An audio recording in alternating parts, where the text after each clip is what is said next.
أشهد أن لا إله إلا الله وحده لا شريك له وأشهد أن محمدا عبده ورسوله أما بعد فأعوذ بالله من الشيطان الرجيم بسم الله الرحمن الرحيم الحمد لله رب العالمين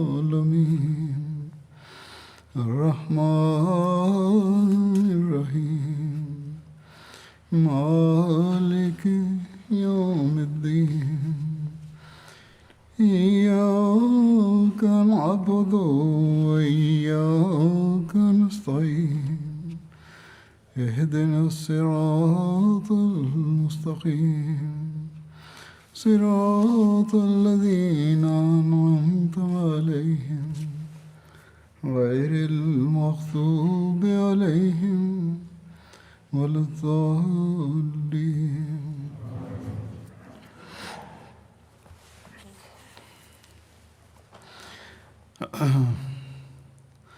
حضرت ابوبکر صدیق رضی اللہ عنہ کے ذکر میں جنگ یمامہ کے بارے میں ذکر چل رہا تھا.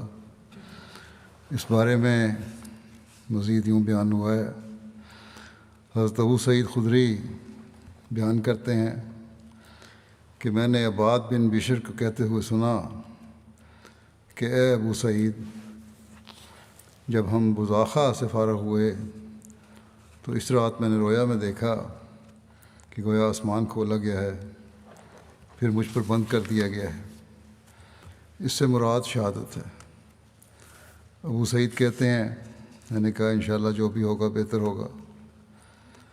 وہ کہتے ہیں کہ یمامہ کے روز میں آپ کو دیکھ رہا تھا اور آپ انصار کو پکار رہے تھے اور کہہ رہے تھے کہ ہماری طرف آؤ. اس پر 400 آدمی واپس آئے.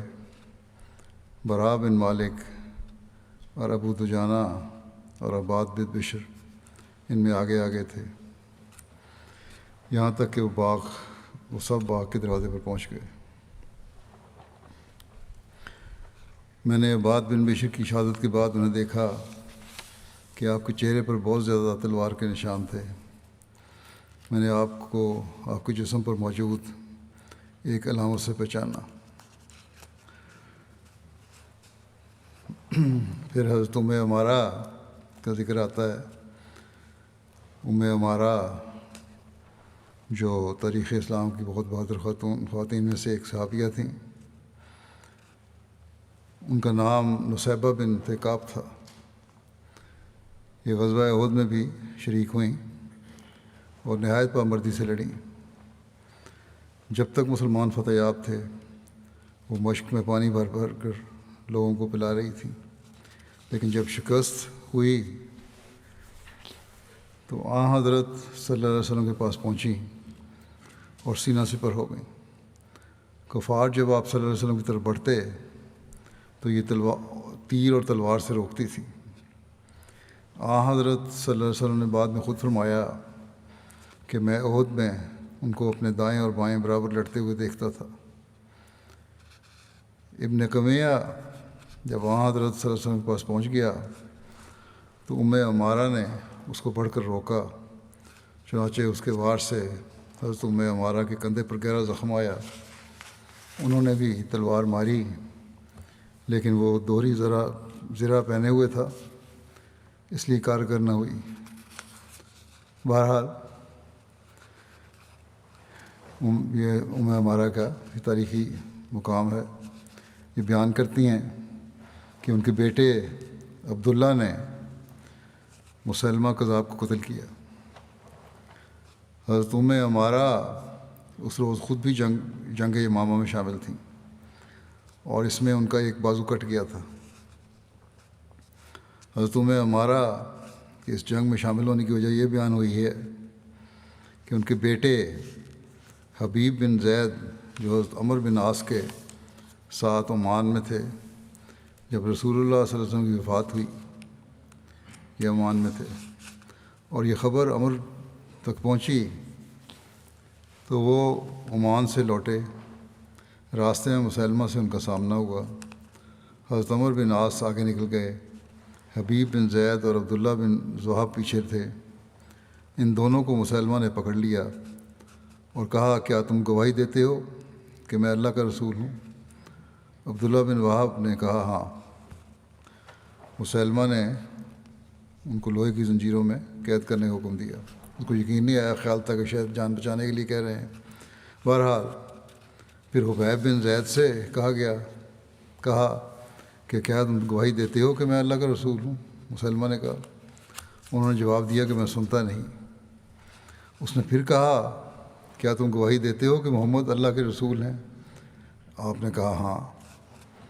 مسلمہ نے ان کے بارے میں حکم دیا تو ان کے ٹکڑے ٹکڑے کر دیے گئے، اور جب بھی ان سے وہ کہتا کہ کیا تم گواہی دیتے ہو کہ میں اللہ کا رسول ہوں، تو وہ کہتے کہ میں سن نہیں سکتا۔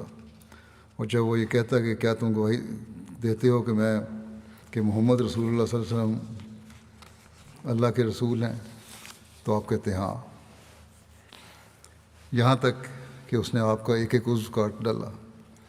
آپ کے ہاتھ کندھے کے جوڑ سے کاٹے گئے، آپ کی ٹانگیں گھٹنوں سے اوپر تک کاٹ دیں، پھر آپ کو آگ میں جلا دیا۔ اس سارے واقعے کے دوران نہ تو آپ اپنی بات سے پیچھے ہٹے اور نہ مسلمہ اپنی بات سے پیچھے ہٹا، یہاں تک کہ آپ آگ میں شہید ہو گئے۔ ایک دوسری روایت کے مطابق حضرت حبیب مسلمہ کے پاس جب خط لے کر گئے تو اس وقت اس نے حضرت حبیب کو اس طرح ایک ایک عضو کاٹ کر شہید کیا اور پھر آگ میں جلا دیا۔ جب حضرت عمارہ کو اپنے بیٹے کی شہادت کی خبر ملی تو انہوں نے قسم کھائی کہ وہ خود مسلمہ کذاب کا سامنا کریں گی، اور یا اس کو مار ڈالیں گی یا خود خدا کی راہ میں شہید ہو جائیں گی۔ جب حضرت خالد بن ولید نے یمامہ کے لیے لشکر تیار کیا تو عمارہ حضرت ابو بکر صدیق کی خدمت میں حاضر ہوئیں اور جنگ میں شمولیت کے لیے آپ سے اجازت طلب کی۔ حضرت ابو بکر نے فرمایا کہ آپ جیسی خاتون کے جنگ کے لیے نکلنے میں کوئی چیز حائل نہیں ہو سکتی، اللہ کا نام لے کر نکلیں۔ اس جنگ میں ان کا ایک اور بیٹا عبداللہ بھی شریک تھا۔ وہ بیان کرتی ہیں کہ جب ہم یمامہ پہنچے تو شدید جنگ ہوئی۔ انصار نے مدد کے لیے پکارا اور مسلمان مدد کے لیے پہنچے۔ جب ہم باغ کے سامنے پہنچے تو باغ کے دروازے پر ازدحام ہو گیا، اور ہمارے دشمن باغ میں ایک طرف تھے اور اس جانب تھے جس طرف مسلمہ تھا۔ ہم اس میں زبردستی گھس گئے اور کچھ دیر تک ہم نے ان سے جنگ کی۔ اللہ کی قسم، میں نے ان سے زیادہ اپنی مدافعت کرنے والا نہیں دیکھا، اور میں نے دشمن خدا مسلمہ کا قصد کیا کہ اسے پاؤں اور دیکھوں۔ میں نے اللہ سے عہد کیا تھا کہ اگر میں نے اسے دیکھ لیا تو میں اس کو چھوڑوں گی نہیں، اس کو ماروں گی یا خود مر جاؤں گی۔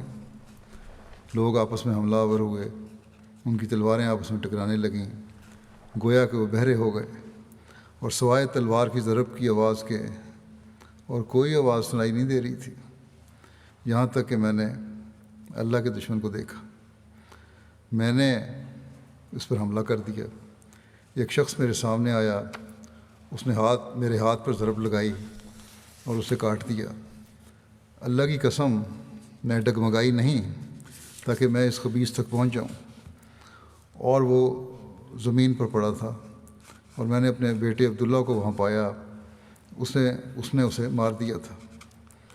ایک روایت میں یہ بھی ہے کہ تمہیں ہمارا بیان کرتی ہیں کہ میرا بیٹا اپنے کپڑے سے اپنی تلوار کو صاف کر رہا تھا۔ میں نے پوچھا، کیا تم نے مسلمہ کو قتل کیا ہے؟ اس نے کہا، ہاں اے میری والدہ۔ میں نے اللہ کے سامنے سجدہ شکر کیا، اور ہمارا کہتی ہیں کہ اللہ نے دشمنوں کی جڑ کاٹ دی۔ جب جنگ ختم ہو گئی اور میں اپنے گھر واپس لوٹی تو حضرت خالد بن ولید ایک عرب طبیب کو میرے پاس لے کر آئے۔ اس نے ابلتے ہوئے تیل کے ساتھ میرا علاج کیا۔ اللہ کی قسم، یہ علاج میرے لیے ہاتھ کٹنے سے زیادہ تکلیف دہ تھا۔ حضرت خالد میرا بہت زیادہ خیال رکھتے تھے اور ہم سے حسن سلوک کرتے تھے، ہمارا حق ہمیشہ یاد رکھتے تھے اور ہمارے بارے میں نبی کریم صلی اللہ علیہ وسلم کی وصیت کا خیال رکھتے تھے۔ اب بات کہتے ہیں، میں نے کہا اے میری دادی، جنگ یمامہ میں مسلمانوں کے زخموں کی تعداد بہت زیادہ تھی۔ ان سے سوال پوچھا، انہوں نے کہا اے میرے بیٹے، اللہ کا دشمن مارا گیا اور مسلمان سب کے سب ہی زخمی تھے۔ میں نے اپنے دونوں بھائیوں کو اس حال میں زخمی دیکھا کہ ان میں زندگی کی کوئی رمق نہیں تھی۔ لوگ یمامہ میں 15 روز ٹھہرے، جنگ ختم ہو چکی تھی اور زخموں کی وجہ سے انصار اور مہاجرین میں سے بہت تھوڑی تعداد حضرت خالد کے ساتھ نماز ادا کرتی تھی۔ کہتی ہیں میں جانتی ہوں کہ بنو طیع اس روز اچھی طرح آزمائے گئے۔ میں نے اس روز عدی بن حاتم کو پکارتے ہوئے سنا، صبر کرو صبر کرو، میرے ماں باپ تم پر قربان، اور میرے بیٹے زید نے اس روز بڑی بہادری سے جنگ کی۔ ایک روایت میں یہ بھی ہے کہ حضرت ام عمارہ یمامہ کے روز زخمی ہوئیں، تلوار اور نیزے کے 11 زخم انہیں لگے، علاوہ ازیں ان کا ایک ہاتھ کٹ گیا۔ حضرت ابوبکر ان کا حال دریافت کرنے تشریف لاتے رہے۔ کعب بن عجرہ نے اس دن سخت جنگ کی۔ اس دن لوگوں کو سخت ہزیمت اٹھانی پڑی اور لوگ شکست کھا کر بھاگتے ہوئے لشکر کے آخری حصہ کو بھی پار کر گئے۔ کعب نے پکارا، اے انصار اے انصار، اللہ اور رسول کی مدد کو آؤ، اور یہ کہتے ہوئے وہ محکم بن طفیل تک پہنچ گئے۔ محکم نے ان پر ضرب لگائی اور ان کا بایاں ہاتھ کاٹ دیا۔ اللہ کی قسم، کعب اس کے باوجود لڑکھڑائے نہیں اور دائیں ہاتھ سے ضرب لگاتے جبکہ بائیں ہاتھ سے خون بہہ رہا تھا، یہاں تک کہ وہ باغ تک پہنچے اور اس میں داخل ہو گئے۔ حاجب بن زید نے اوس کو پکارتے ہوئے کہا کہ اے اشل،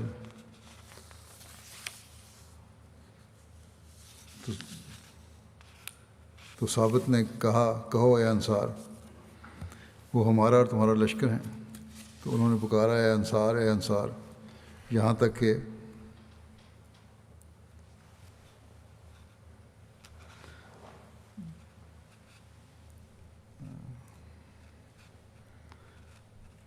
کہ بنو حنیفہ ان پر ٹوٹ پڑے۔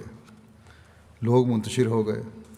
آپ نے 2 دشمنوں کو قتل کیا اور خود بھی شہید ہو گئے۔ آپ کی جگہ عمیر بن اوس نے لی، ان پر بھی دشمنوں نے حملہ کر دیا اور وہ بھی شہید ہو گئے۔ پھر ابو عقیل کے بارے میں ہے کہ ابو عقیل انصار کے حلیف تھے۔ آپ یمامہ کے روز سب سے پہلے جنگ کے لیے نکلے۔ آپ کو ایک تیر لگا جو کندھے کو چیرتا ہوا دل تک پہنچ گیا۔ آپ نے اس تیر کو کھینچ کر باہر نکالا۔ آپ اس زخم سے کمزور ہو گئے۔ آپ نے مان بن عدی کو کہتے ہوئے سنا کہ اے انصار، دشمن پر حملے کے لیے لوٹو۔ عمر کہتے ہیں کہ ابو عقیل اپنے لوگوں کی طرف جانے کے لیے اٹھے۔ میں نے پوچھا، ابو عقیل آپ کا کیا ارادہ ہے؟ آپ میں جنگ کی اب ہمت نہیں ہے، بہت کمزور ہو گئے ہیں۔ انہوں نے جواب دیا کہ پکارنے والے نے میرا نام پکار کر آواز لگائی ہے۔ میں نے کہا انہوں نے تو صرف انصار کا نام لیا ہے اور ان کی مراد زخمیوں سے نہیں تھی۔ ابو عقیل نے جواب دیا کہ میں انصار میں سے ہوں اور میں ضرور جواب دوں گا، خواہ دوسرے کمزوری دکھائیں۔ ابن عمر کہتے ہیں کہ ابو عقیل ہمت کر کے اٹھے، اپنے دائیں ہاتھ میں ننگی تلوار لی، پھر پکارنے لگے اے انصار، یوم حنین کی طرح پلٹ کر حملہ کرو۔ وہ سب اکٹھے ہو گئے اور دشمن کے سامنے مسلمانوں کی ڈھال بن گئے، یہاں تک کہ انہوں نے دشمن کو باغ میں دھکیل دیا۔ وہ آپس میں مل جل گئے، یعنی اندر جا کے پھر گھمسان کی جنگ ہوئی اور تلواریں ایک دوسرے پر پڑنے لگیں۔ میں نے ابو عقیل کو دیکھا، آپ کا زخمی ہاتھ کندھے سے کٹ گیا اور آپ کا وہ بازو زمین پر گر پڑا۔ آپ کو 14 زخم آئے، ان سب زخموں کی وجہ سے آپ شہید ہو گئے۔ ابن عمر کہتے ہیں کہ میں ابو عقیل کے پاس پہنچا تو زمین پر گرے ہوئے آخری سانسیں لے رہے تھے۔ میں نے کہا اے ابو عقیل، تو انہوں نے لڑکھڑاتی ہوئی زبان سے کہا لبیک۔ پھر کہا کس کو شکست ہوئی؟ میں نے بلند آواز سے کہا خوشخبری ہو، اللہ کا دشمن مسلمہ مارا گیا۔ انہوں نے الحمدللہ کہتے ہوئے اپنی انگلی آسمان کی طرف اٹھائی اور جان دے دی۔ ابن عمر کہتے ہیں کہ میں نے اپنے والد حضرت عمر کو ان کا یہ سارا واقعہ بتایا تو انہوں نے فرمایا اللہ ان پر رحم کرے، وہ ہمیشہ شہادت کی آرزو رکھتے تھے، اور میرے علم کے مطابق وہ رسول کریم صلی اللہ علیہ وسلم کے چند چنیدہ صحابہ میں سے تھے، اور ان میں سے قدیم الاسلام تھے۔ مجاع بن مرارہ یہ بنو حنیفہ کا سردار تھا، اس کا پہلے ذکر ہو چکا ہے۔ اس نے ایک روز مان بن عدی کا ذکر کیا کہ وہ رسول کریم صلی اللہ علیہ وسلم کے زمانے میں میرے پاس آیا کرتے تھے۔ اس دوستی کی وجہ سے جو میرے اور اس کے درمیان قدیم سے تھی۔ مجاع کہتے ہیں کہ جب وہ حضرت ابوبکر کے پاس جنگ یمامہ کے ختم ہونے کے بعد وفد میں آئے تو حضرت ابوبکر ایک روز شہداء کی قبروں کی زیارت کے لیے اپنے ساتھیوں کے ساتھ جا رہے تھے۔ میں بھی ان کے ساتھ تھا، ساتھ نکلا، یہاں تک کہ حضرت ابوبکر اور آپ کے ساتھی 70 صحابہ کی قبروں پر گئے۔ میں نے عرض کیا اے خلیفہ رسول، میں نے جنگ یمامہ میں شامل ہونے والے اصحاب سے زیادہ کسی کو تلواروں کے واروں کے سامنے ثابت قدم رہنے والا نہیں دیکھا، اور نہ ان سے زیادہ شدت سے حملہ کرنے والا دیکھا۔ میں نے ان میں ایک شخص کو دیکھا، اللہ ان پر رحم کرے، میری ان کی دوستی تھی۔ حضرت ابوبکر نے فرمایا پہچان گیا کہ مان بن عدی؟ میں نے عرض کیا ہاں، اور حضرت ابوبکر میری اور ان کی دوستی کو جانتے تھے۔ آپ نے فرمایا اللہ ان پر رحم کرے، تم نے ایک صالح شخص کا ذکر کیا ہے۔ میں نے کہا اے خلیفہ رسول، گویا میں اب بھی چشم تصور میں انہیں دیکھ رہا ہوں، اور میں خالد بن ولید کے خیمے میں بندھا ہوا تھا۔ مسلمانوں کے قدم اکھڑ گئے، اور اس شدت سے قدم اکھڑے کہ میں نے سمجھا کہ اب ان کے قدم دوبارہ جم نہیں سکیں گے، اور مجھے یہ ناگوار لگا۔ حضرت ابوبکر نے فرمایا بخدا واقعی تمہیں ناگوار گزرا تھا، کیونکہ یہ مرتد ہو گیا تھا اور اسی لیے قید کیا گیا تھا۔ بہرحال کہتے ہیں میں نے کہا کہ اللہ کی قسم مجھے یہ ناگوار گزرا۔ حضرت ابوبکر نے فرمایا کہ اس پر میں اللہ کی حمد کرتا ہوں۔ مجاع کہتے ہیں میں نے مان بن عدی کو دیکھا، وہ سر پر سرخ کپڑا پہنے ہوئے پلٹ کر حملہ کر رہے تھے، تلوار کندھے پر رکھی ہوئی تھی اور اسے خون ٹپک رہا تھا۔ وہ پکار رہے تھے اے انصار، پوری قوت سے حملہ کرو۔ مجاع کہتے ہیں کہ انصار نے پلٹ کر حملہ کیا، اور اتنا شدید حملہ تھا کہ انہوں نے دشمن کے قدم اکھاڑ دیے۔ میں خالد بن ولید کے ساتھ چکر لگا رہا تھا، میں بنو حنیفہ کے مقتولین کو پہچانتا تھا، میں انصار کو بھی دیکھ رہا تھا، وہ شہید ہو کر گرے ہوئے تھے۔ حضرت ابوبکر یہ سن کر رو پڑے، یہاں تک کہ آپ کی ریش مبارک آنسوؤں سے تر ہو گئی۔ ابو سعید خدری سے روایت ہے کہ جب ظہر کا وقت آیا تو میں باغ میں داخل ہوا اور شدید جنگ ہو رہی تھی۔ حضرت خالد بن ولید نے مؤذن کو حکم دیا، اس نے باغ کی دیوار پر ظہر کی اذان دی۔ لوگ لڑائی کی وجہ سے مضطرب تھے، یہاں تک کہ عصر کے بعد جنگ ختم ہو گئی تو حضرت خالد نے ہمیں ظہر اور عصر کی نماز پڑھائی۔ پھر آپ نے پانی پلانے والوں کو مقتولین کی طرف روانہ کیا۔ میں ان کے ساتھ چکر لگانے لگا۔ میں ابو عقیل کے پاس سے گزرا، انہیں 15 زخم آئے تھے۔ انہوں نے مجھ سے پانی مانگا، میں نے انہیں پانی پلایا تو ان کے تمام زخموں سے پانی بہہ نکلا اور وہ شہید ہو گئے۔ میں بشر بن عبداللہ کے پاس سے گزرا، وہ اپنی جگہ پر بیٹھے ہوئے تھے۔ انہوں نے مجھ سے پانی مانگا، میں نے انہیں پانی پلایا، وہ بھی شہید ہو گئے۔ محمود بن لبید سے روایت ہے کہ جب حضرت خالد نے اہل یمامہ کو قتل کیا تو مسلمان بھی اس جنگ میں بڑی تعداد میں شہید ہوئے، یہاں تک کہ اکثر صحابہ رسول شہید ہو گئے۔ اور مسلمانوں میں سے جو زندہ بچ گئے تھے ان میں بہت زیادہ زخمی تھے۔ جب حضرت خالد کو مسلمہ کے قتل کی خبر دی گئی تو وہ مجاع کو بیڑیوں میں جکڑ کر ساتھ لائے تاکہ مسلمہ کی شناخت کروائیں۔ وہ لاشوں میں اسے دیکھتا رہا مگر وہاں مسلمہ نہ ملا۔ پھر وہ باغ میں داخل ہوا تو ایک پستہ کا زرد رنگ چپٹی ناک والے آدمی کی لاش نظر آئی تو مجاع نے کہا یہ مسلمہ ہے جس سے تم فراغت حاصل کر چکے ہو۔ اس پر حضرت خالد نے کہا یہ ہے وہ آدمی جس نے تمہارے ساتھ یہ سب کچھ کیا ہے۔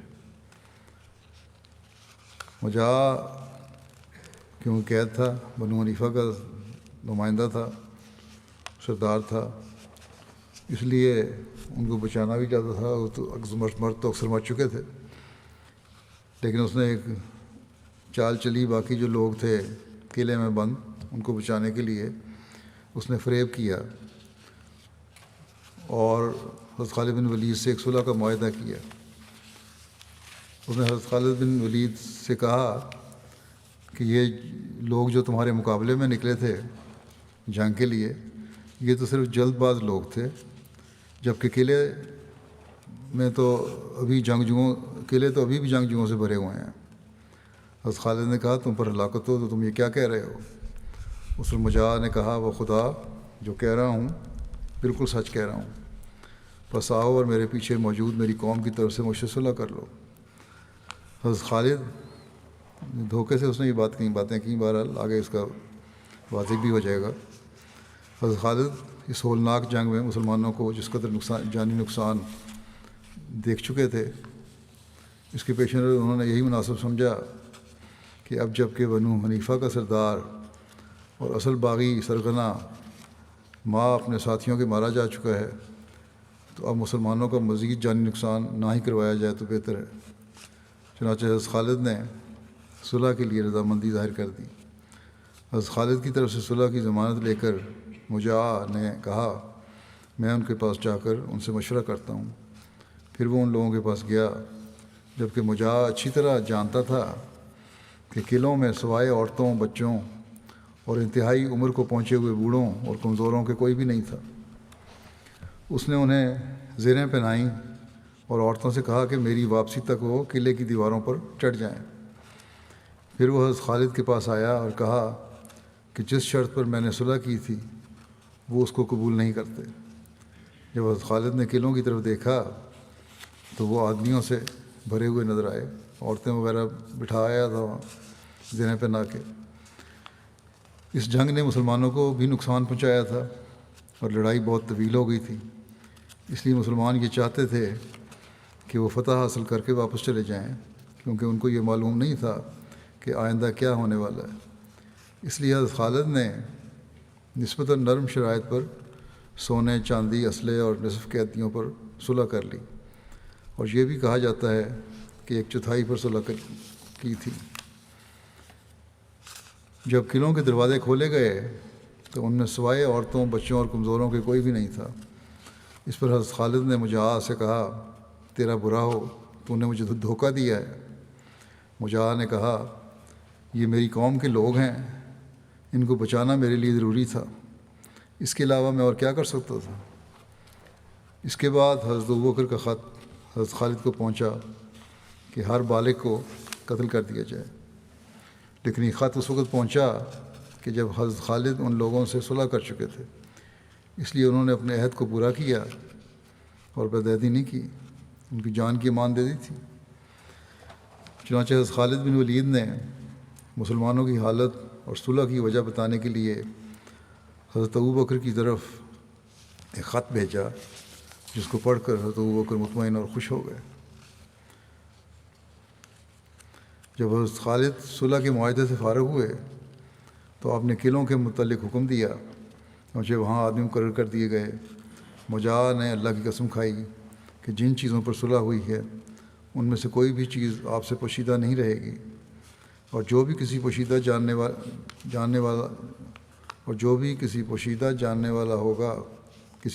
چیز کو جاننے والا ہوگا اس کی خبر خالد تک پہنچائی جائے گی۔ پھر قلعے کھول دیے گئے، بہت زیادہ اسلحہ برآمد ہوا جسے خالد نے علیحدہ اکٹھا کر لیا، اور ان قلعوں میں سے جو دینار اور درہم ملے انہیں بھی الگ جمع کر لیا گیا، اور ان کی زرہیں جمع کی گئیں۔ پھر قیدی باہر نکالے گئے اور ان کو 2 حصوں میں تقسیم کیا گیا۔ پھر مال غنیمت کی قرعہ اندازی کی گئی، اور زروں اور بیڑیوں اور سونے چاندی وغیرہ کا وزن کیا گیا، اور خمس الگ کیا گیا۔ خمس کا چوتھا حصہ لوگوں میں تقسیم کیا گیا۔ گھوڑ سواروں کے لیے 2 حصے مقرر کیے گئے، اور گھوڑے کے مالک کے لیے 1 حصہ مقرر کیا گیا، اور ان سب میں سے بھی خمس الگ کیا گیا، اور یہ سارا خمس حضرت ابوبکر صدیق کی خدمت میں بھجوا دیا گیا۔ اس کے بعد بنو حنیفہ بیعت کرنے اور مسلمہ کی نبوت سے لا تعلقی کا اظہار کرنے کے لیے جمع ہوئے۔ یہ تمام لوگ حضرت خالد بن ولید کے پاس لائے گئے، جہاں انہوں نے بیعت کی اور اپنے دوبارہ اسلام لانے کا اعلان کیا۔ حضرت خالد بن ولید نے ان کا ایک وفد حضرت ابوبکر صدیق کی خدمت میں مدینہ منورہ روانہ فرمایا۔ جب وہ لوگ حضرت ابوبکر کے پاس پہنچے تو انہوں نے تعجب کا اظہار کرتے ہوئے فرمایا، حضرت ابوبکر نے بڑا تعجب کا اظہار کیا کہ آخر تم لوگ مسلمہ کے پھندے میں پھنس کس طرح گئے اور گمراہ ہو گئے۔ انہوں نے جواب دیا کہ اے خلیفہ رسول، ہمارے تمام حال سے آپ اچھی طرح آگاہ ہیں۔ مسلمہ نہ اپنے آپ کو فائدہ پہنچا سکا، اور نہ اس کے رشتہ داروں اور قوم کو اس سے کوئی فائدہ حاصل ہو سکا۔ حضرت ابوبکر صدیق کی خواب کا ذکر ہے۔ حضرت ابوبکر نے جب خالد کو یمامہ کی طرف روانہ فرمایا تو آپ نے خواب میں دیکھا تھا کہ آپ کے پاس حجر بستی ہے، اس کی کھجوروں میں سے کھجوریں لائی گئیں۔ آپ نے ان میں سے ایک کھجور کھائی، اس کو آپ نے گٹھلی پایا جو کھجور کی شکل میں تھی، بڑی سخت تھی، کھجور نہیں تھی بلکہ گٹھلی تھی۔ کچھ دیر آپ نے اس کو چبایا، پھر اس کو پھینک دیا۔ آپ نے اس کی تعبیر خواب میں دیکھا تھا۔ آپ نے اس کی تعبیر یہ فرمایا کہ خالد کو اہل یمامہ کی طرف سے شدید مقابلے کا سامنا کرنا پڑے گا، اور اللہ ضرور اس کے ہاتھ پر فتح عطا کرے گا۔ حضرت ابوبکر یمامہ کی طرف سے آنے والی خبروں کا بشدت انتظار فرماتے تھے، اور جیسے ہی خالد کی طرف سے کوئی ایلچی آتا تو آپ ان سے خبریں حاصل کرتے۔ ایک روز حضرت ابوبکر دوپہر کے وقت گرمی میں نکلے۔ آپ سرار نامی مقام کی طرف جانا چاہتے تھے جو مدینہ سے 3 میل کے فاصلے پر تھا۔ آپ کے ساتھ حضرت عمر، حضرت سعید بن زید، طلحہ بن عبید اللہ اور مہاجرین و انصار کا ایک گروہ تھا۔ آپ ابو خیثمہ نجاری سے ملے جنہیں خالد نے بھیجا تھا۔ جب انہیں حضرت ابوبکر نے دیکھا تو فرمایا، اے ابو خیثمہ، کیا خبر ہے؟ انہوں نے عرض کیا کہ اے خلیفہ رسول، اچھی خبر ہے، اللہ نے ہمیں یمامہ پر فتح عطا فرمائی ہے۔ راوی کہتے ہیں کہ حضرت ابوبکر نے سجدہ کیا۔ ابو خیثمہ نے کہا، یہ خالد کا آپ کے نام خط ہے۔ حضرت ابوبکر اور آپ کے اصحاب نے اللہ کی حمد کی۔ پھر آپ نے فرمایا، مجھے جنگ کے بارے میں بتاؤ کہ کیسا رہا۔ ابو خیثمہ آپ کو بتانے لگے کہ خالد نے کیا کیا تھا اور کیسے اپنے ساتھیوں کی صف آرائی کی تھی، اور کس طرح مسلمانوں کو ہزیمت پہنچی اور کون ان میں سے شہید ہوئے۔ حضرت ابوبکر انا للہ و انا الیہ راجعون پڑھنے لگے اور ان کے لیے رحم کی دعا کرنے لگے۔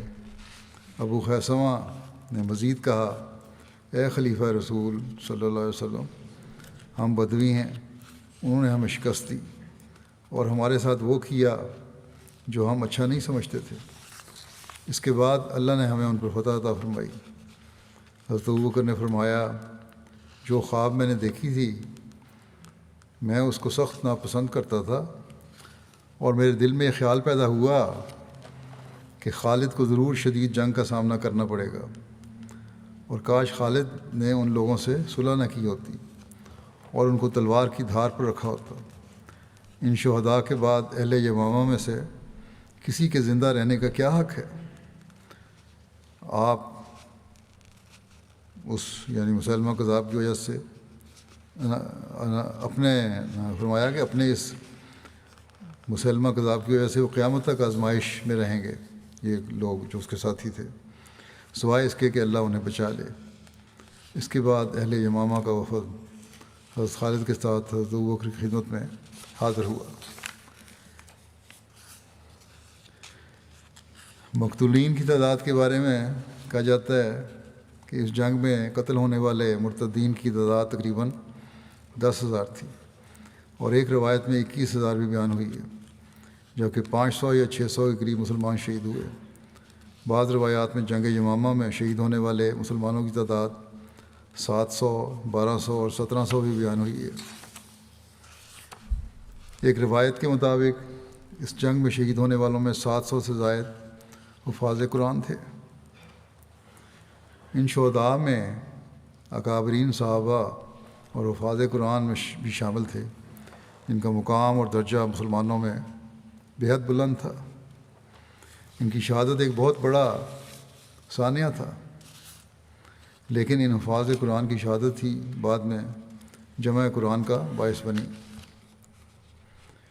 ان شہداء میں بعض مشہور صحابہ کے نام یہ تھے: حضرت زید بن خطاب، حضرت ابو حذیفہ بن ربیعہ، حضرت سالم مولا ابو حذیفہ، حضرت خالد بن اسید، حضرت حکم بن سعید، حضرت طفیل بن عمر دوسی، حضرت زبیر بن عوام کے بھائی حضرت صائب بن عوام، حضرت عبداللہ بن حارث بن قیس، حضرت عباد بن حارث، حضرت عباد بن بشر، حضرت مالک بن اوس، حضرت سراقہ بن کعب، حضرت مان بن عدی خطیب رسول صلی اللہ علیہ وسلم، حضرت ثابت بن قیس بن شماس، حضرت ابو دجانہ رئیس المنافقین عبداللہ بن ابی سلول کے مومن صادق فرزند، حضرت عبداللہ بن عبداللہ اور حضرت جدید بن ثابت خزرجی۔ بعض مورخین کے نزدیک جنگ یمامہ ربیع الاول 12 ہجری کو ہوئی، جبکہ بعض کا قول ہے کہ یہ 11 ہجری کے آخر میں ہوئی۔ ان دونوں اقوال کی تطبیق اس طرح ہو سکتی ہے کہ اس جنگ کا آغاز 11 ہجری میں ہوا ہو اور اس کا اختتام 12 ہجری میں ہوا ہو۔ حضرت مسلم موعود رضی اللہ عنہ بیان فرماتے ہیں کہ جن لوگوں نے دعویٰ کیا اور جن سے صحابہ نے جنگ کی، وہ سب کے سب ایسے تھے جنہوں نے اسلامی حکومت سے بغاوت کی تھی اور اسلامی حکومت کے خلاف اعلان جنگ کیا تھا۔ مسلمہ نے تو خود رسول کریم صلی اللہ علیہ وسلم کے زمانے میں آپ صلی اللہ علیہ وسلم کو لکھا تھا کہ مجھے حکم دیا گیا ہے کہ آدھا ملک عرب کا ہمارے لیے ہے اور آدھا ملک قریش کے لیے ہے۔ اور رسول کریم صلی اللہ علیہ وسلم کی وفات کے بعد اس نے حجر اور یمامہ میں سے ان کے مقرر کردہ والی ثمامہ بن اسال کو نکال دیا اور خود اس علاقے کا والی بن گیا، اور اس نے مسلمانوں پر حملہ کر دیا۔ اسی طرح مدینہ کے 2 صحابہ حبیب بن زید اور عبداللہ بن وہب کو اس نے قید کر لیا اور ان سے زور کے ساتھ اپنی نبوت منوانی چاہی۔ عبداللہ بن وہب نے تو ڈر کر اس کی بات مان لی، مگر حبیب بن زید نے اس کی بات ماننے سے انکار کر دیا۔ اس پر مسلمہ نے اس کا عضو کاٹ کر آگ میں جلا دیا۔ اسی طرح یمن میں بھی جو رسول کریم صلی اللہ علیہ وسلم کے افسر مقرر تھے، ان میں سے بعض کو قید کر لیا اور بعض کو سخت سزائیں دی گئیں۔ اسی طرح طبری نے لکھا ہے کہ اسود انسی نے بھی علم بغاوت بلند کیا تھا، اور رسول کریم صلی اللہ علیہ وسلم کی طرف سے جو حکام مقرر تھے ان کو اس نے تنگ کیا تھا اور ان سے زکوٰۃ چھین کے لینے کا حکم دیا تھا۔ پھر اس نے صنعاء میں رسول کریم صلی اللہ علیہ وسلم کے مقرر کردہ حاکم شہر بن بازان پر حملہ کر دیا تھا، بہت سے مسلمانوں کو قتل کیا، لوٹ مار کی، گورنر کو قتل کر دیا اور اس کو قتل کر دینے کے بعد اس کی مسلمان بیوی سے جبراً نکاح کر لیا۔ بنو نجران نے بھی بغاوت کی اور وہ بھی اسود انسی کے ساتھ مل گئے، اور انہوں نے 2 صحابہ عمر بن حزم اور خالد بن سعید کو علاقے سے نکال دیا۔ ان واقعات سے ظاہر ہے کہ مدعیان نبوت کا مقابلہ اس وجہ سے نہیں کیا گیا تھا کہ وہ رسول کریم صلی اللہ علیہ وسلم کی امت میں سے نبی ہونے کے دعوے دار تھے اور رسول کریم صلی اللہ علیہ وسلم کے دین کی اشاعت کے مدعی تھے، بلکہ صحابہ نے ان سے اس لیے جنگ کی تھی کہ وہ شریعت اسلامیہ کو منسوخ کر کے اپنے قانون جاری کرتے تھے اور اپنے اپنے علاقے کی حکومت کے دعوے دار تھے، اور صرف علاقے کی حکومت کے دعوے دار ہی نہیں تھے بلکہ انہوں نے صحابہ کو قتل کیا، اسلامی ملکوں پر چڑھائیاں کیں، قائم شدہ حکومت کے خلاف بغاوت کی اور اپنی آزادی کا اعلان کیا۔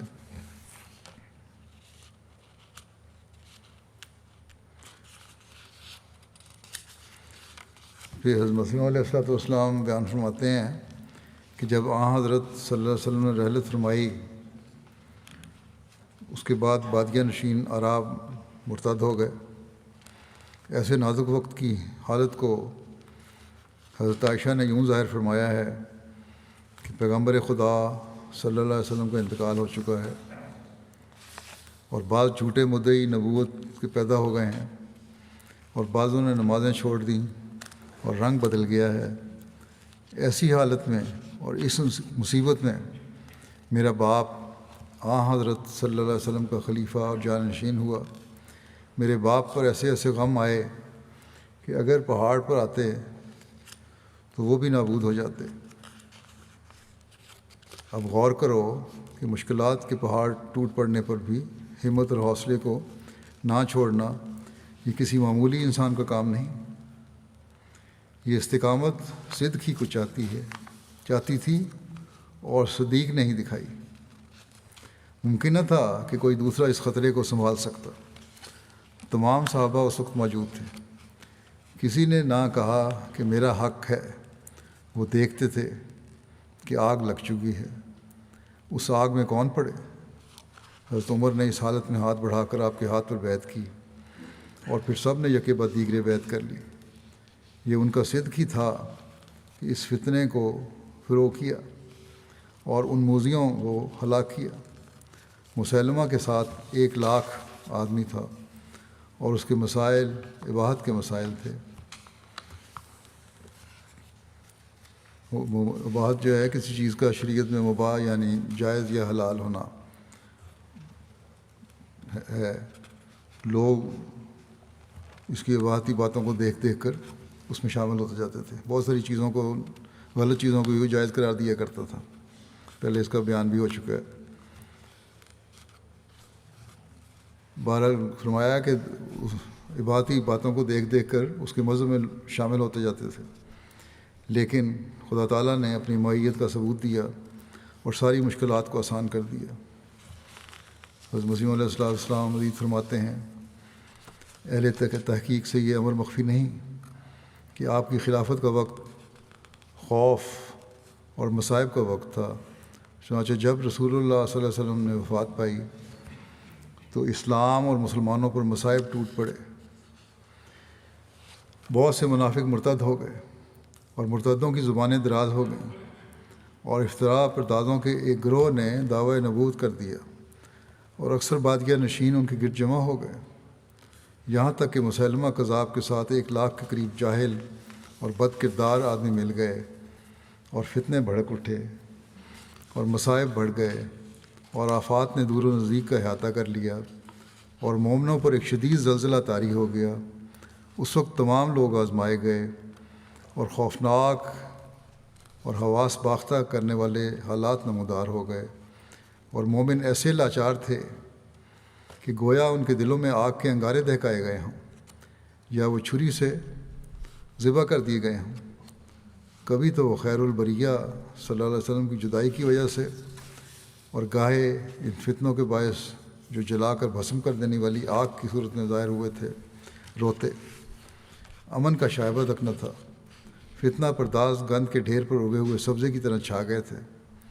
مومنوں کا خوف اور ان کی گھبراہٹ بہت بڑھ گئی تھی، اور دل دہشت اور بے چینی سے لبریز تھے۔ ایسے نازک وقت میں حضرت ابوبکر رضی اللہ عنہ حاکم وقت اور حضرت خاتم النبیین کے خلیفہ بنائے گئے، منافقوں، کافروں اور مرتدوں کے جن رویوں اور طور طریقوں کا آپ نے مشاہدہ کیا، ان سے آپ ہم و غم میں ڈوب گئے۔ آپ اس طرح روتے جیسے ساون کی جھڑی لگی ہو، اور آپ کے آنسو چشمہ رواں کی طرح بہنے لگتے، اور آپ رضی اللہ عنہ اپنے اللہ سے اسلام اور مسلمانوں کی خیر کی دعا مانگتے۔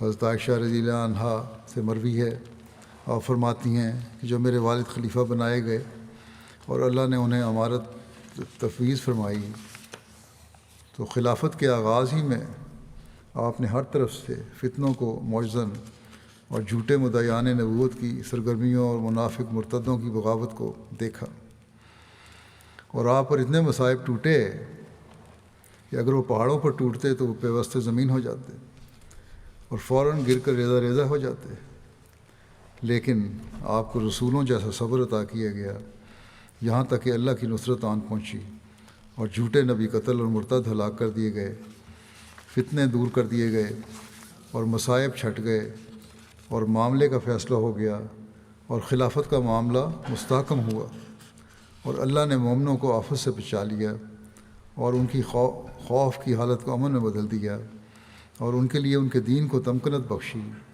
اور ایک جہان کو حق پر قائم کر دیا، اور مفسدوں کے چہرے کالے کر دیے، اور اپنا وعدہ پورا کیا، اور اپنے بندے حضرت ابوبکر صدیق کی نصرت فرمائی، اور سرکش سرداروں اور بتوں کو تباہ و برباد کر دیا، اور کفار کے دلوں میں ایسا رعب ڈال دیا کہ وہ بسپاہ ہو گئے، اور آخر انہوں نے رجوع کر کے توبہ کی، اور یہی خدائے قہار کا وعدہ تھا، اور وہ سب صادقوں سے بڑھ کر صادق ہے۔ بس غور کرو کہ کس طرح خلافت کا وعدہ اپنے پورے لوازمات اور علامات کے ساتھ حضرت ابوبکر صدیق کی ذات میں پورا ہوا۔ پھر بیان ہوا ہے حضرت خالد کے بارے میں کہ حضرت خالد یمامہ کی مہم سے فارغ ہو کر ابھی وہیں ٹھہرے ہوئے تھے کہ حضرت ابوبکر نے ان کو لکھا کہ عراق کی طرف روانہ ہو جائیں۔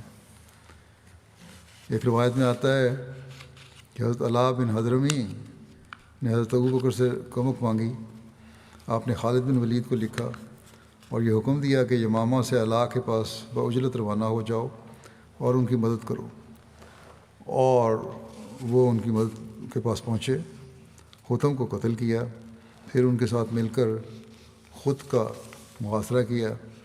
خود بھی بحرین میں قبیلہ عبد القیس کا محلہ ہے جہاں کثرت سے کھجوریں ہوتی تھیں۔ اس کے بعد حضرت ابوبکر نے انہیں عراق کی طرف کوچ کا حکم دیا اور انہوں نے بحرین سے ادھر کوچ کیا۔ مجاہ بن مرارہ کی بیٹی سے حضرت خالد کی شادی کے بارے میں جو سوال اٹھتے ہیں، اس بارے میں کتب تاریخ اور سیرت میں لکھا ہے کہ جنگ یمامہ کے ختم ہونے اور بنو حنیفہ کے باقی ماندہ بچ جانے والوں کے ساتھ صلح کا معاہدہ ہو جانے کے بعد حضرت خالد بن ولید کی ایک شادی ہوئی تھی، اس کا ذکر ملتا ہے۔ مورخین کے مطابق حضرت ابوبکر کو جب اس شادی کی خبر ملی تو آپ حضرت ابوبکر حضرت خالد سے ناراض ہوئے، لیکن جب حضرت خالد نے تفصیلی وضاحت بذریعہ خط پیش خدمت کی تو حضرت ابوبکر کی ساری ناراضگی جاتی رہی۔ اس کی تفصیلات کے مطابق صلح ہو جانے کے بعد خالد رضی اللہ عنہ نے مجاہ سے مطالبہ کیا کہ وہ اپنی بیٹی کی شادی آپ سے کر دے۔ مجاہ کو مالک بن نویرہ کی بیوی لیلہ ام تمیم کا واقعہ اور حضرت ابوبکر کا حضرت خالد سے شادی کی ناراضگی کا علم تھا، چنانچہ اس نے کہا کہ رک جائیے، آپ میری کمر توڑ دینے کا باعث بنیں گے اور خود بھی حضرت ابوبکر کے عتاب سے بچ نہ سکیں گے۔ لیکن حضرت خالد رضی اللہ عنہ نے کہا تو اپنی بیٹی کی شادی مجھ سے کر دے، چنانچہ اس نے اپنی بیٹی کی شادی آپ سے کر دی۔ ابوبکر رضی اللہ تعالیٰ عنہ یمامہ کی خبروں کے برابر منتظر رہتے تھے اور آپ کو خالد کے خبر رساں کا انتظار رہتا تھا۔ ایک روز آپ شام کے وقت مہاجرین اور انصار کی ایک جماعت کے ساتھ ایک مقام پر تھے کہ وہاں خالد رضی اللہ عنہ کے فرزندہ ابو خیثمہ رضی اللہ عنہ سے ملاقات ہو گئی، جبکہ ابوبکر رضی اللہ عنہ نے انہیں دیکھا تو ان سے دریافت کیا پیچھے کیا خبریں ہیں. انہوں نے عرض کیا خیر ہے اے اللہ اے خلیفہ رسول، اللہ تعالیٰ نے ہمیں یمامہ اور فتح نصیب فرمائی ہے، اور لیجیے یہ خالد رضی اللہ عنہ کا خط ہے. حضرت ابوبکر رضی اللہ عنہ نے فوراً سجدہ شکر بجا لایا اور فرمایا مجھ سے مارکے کی کیفیت بیان کرو، کیسے ہوا. پہلی اس حوالے سے ایک پہلے بھی روایت گزر چکی ہے.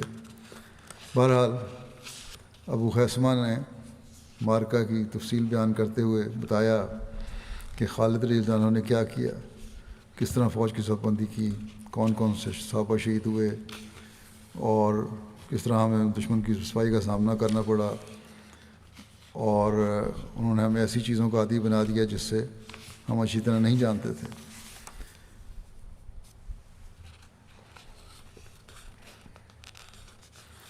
پھر حضرت خالد کی شادی کا بھی ذکر ہوا.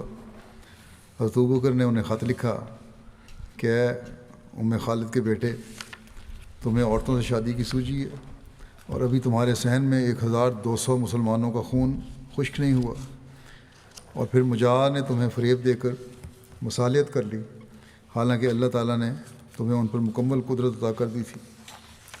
مجاہ سے مصالحت اور اس کی بیٹی سے شادی کی وجہ سے خلیفہ رسول ابوبکر رضی اللہ عنہ کی طرف سے یہ عتاب خالد رضی اللہ عنہ کو پہنچا، تو اپنا جوابی خط حضرت ابوبکر رضی اللہ عنہ کی خدمت میں روانہ کیا، جس میں اپنے موقف کی وضاحت اور اس کے دفاع میں لکھا. انہوں نے لکھا حضرت خالد نے کہ اما بعد، دین کی قسم میں نے اس وقت تک شادی نہیں کی جب تک خوشی مکمل نہ ہو گئی اور استقرار حاصل نہ ہو گیا. میں نے ایسے شخص کی بیٹی سے شادی کی ہے کہ اگر میں مدینہ سے پیغام بھیجتا تو وہ انکار نہ کرتا. معاف کیجیے، میں نے اپنے مقام سے پیغام دینے کو ترجیح دی. اگر آپ کو یہ رشتہ دینی یا دنیاوی اعتبار سے ناپسند ہو تو میں آپ کی مرضی پوری کرنے کے لیے تیار ہوں. رہا مسئلہ مسلم مقتولین کی تعزیت کا، تو اگر کسی کا حزن و غم کسی زندہ کو باقی رکھ سکتا یا مردہ کو لوٹا سکتا تو میرا حزن و غم زندہ کو باقی رکھتا اور مردہ کو لوٹا دیتا. میں نے اس طرح حملہ کیا کہ زندگی سے مایوس ہو گیا اور موت کا یقین ہو گیا. اور رہا مسئلہ مجاع کی فریب دہی کا، تو میں نے اپنی رائے میں غلطی نہیں کی، لیکن مجھے علم غیب نہیں ہے. جو کچھ کیا اللہ نے مسلمانوں کے حق میں خیر کیا، انہیں زمین کا وارث بنایا، اور انجام کار متقیوں کے لیے ہے. جب یہ خط حضرت ابوبکر رضی اللہ عنہ کو موصول ہوا تو آپ کا غصہ جاتا رہا، اور قریش کی ایک جماعت نے، اور جو حضرت خالد کا خط لے کر آیا تھا اس نے بھی حضرت خالد کی طرف سے عذر خواہی کی. تو حضرت ابوبکر نے فرمایا تم سچ کہہ رہے ہو، اور حضرت خالد کی وضاحت اور معذرت قبول فرمائی. باقی انشاءاللہ آئندہ جہاں ہوگا. یہ قصہ تو ختم ہو گیا مرتدین کا.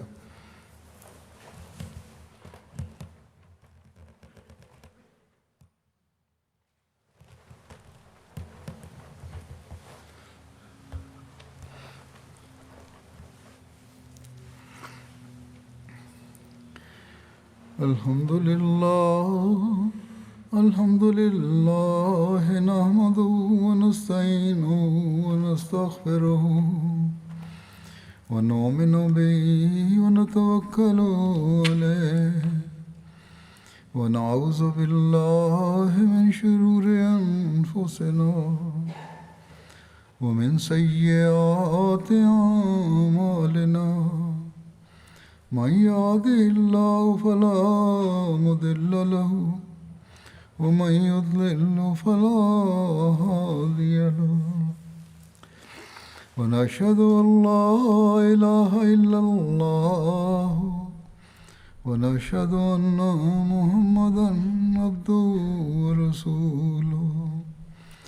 عباد الله رحمكم الله، إن الله يأمر بالعدل والإحسان وإيتاء ذي القربى وينهى عن الفحشاء والمنكر والبغي يعظكم لعلكم تذكرون اذكروا الله يذكركم وادعوه يستجب لكم ولذكر الله أكبر.